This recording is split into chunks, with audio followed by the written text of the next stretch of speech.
Echoes of Sovereignty, the Sikh Journey for Justice. Long before the wounds of partition and the tremors of modern politics, the Sikh nation gathered in the sanctum of Amritsar, whispering a single prayer: dignity, justice, and the right to decide its own destiny.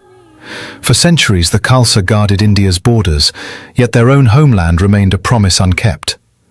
In the British carved the subcontinent in 1947, Sikh leaders were assured constitutional protection and cultural autonomy. Within months, 2 million Sikhs fled West Punjab. Nearly 100,000 were killed. The promise of a distinct Sikh state vanished beneath blood-soaked rails. In the new Indian constitution, Sikh was folded beneath a broad Hindu definition. Linguistic states were granted elsewhere, yet demands for a Punjabi-speaking Punjab were dismissed as sectarian. After 17 years of satyagraha and 60,000 Sikh arrests, New Delhi finally conceded in 1966, but stripped the new state of its capital, water rights, and revenue-rich territories. With distrust deepening, the Shiromani Akali Dal adopted the Anandpur Sahib Resolution, a federal India empowering Punjab to manage its own culture, economy, and faith. The central government labelled it secessionist, setting the stage for confrontation. On the 3rd June, as in 1984, India sent tanks and artillery into Sikhism's holiest shrine. The official death count was 492. Independent groups placed civilian casualties above 3,000. In November, the assassination of Prime Minister Indira Gandhi triggered state-enabled pogroms. Over 30,000 Sikhs hunted, 2,733 murdered in Delhi alone, while police units stood aside. Shock rippled across the diaspora. In Canada, the UK, and the US, Sikh refugees rebuilt gurdwaras as hubs of activism, translating grief into lobbying.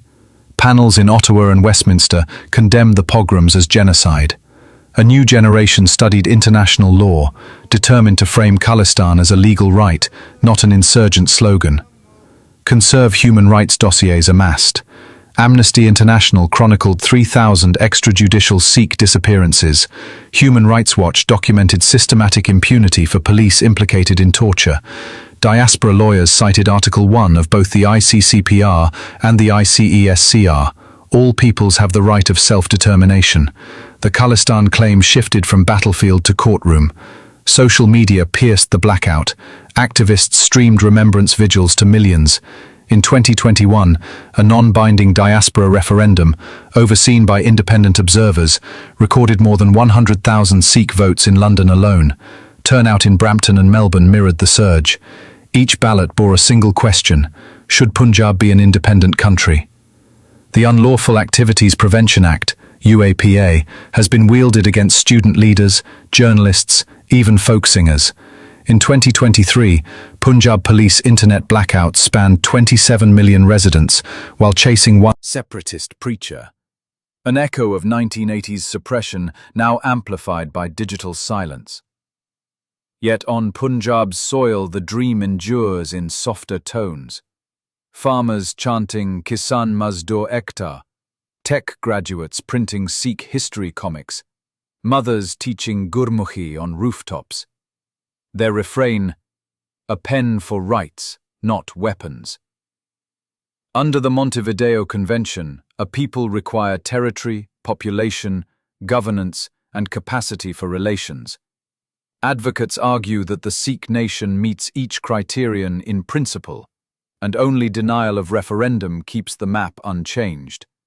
Echoing East Timor and South Sudan, jurists contend that a supervised plebiscite is a peaceful, lawful remedy.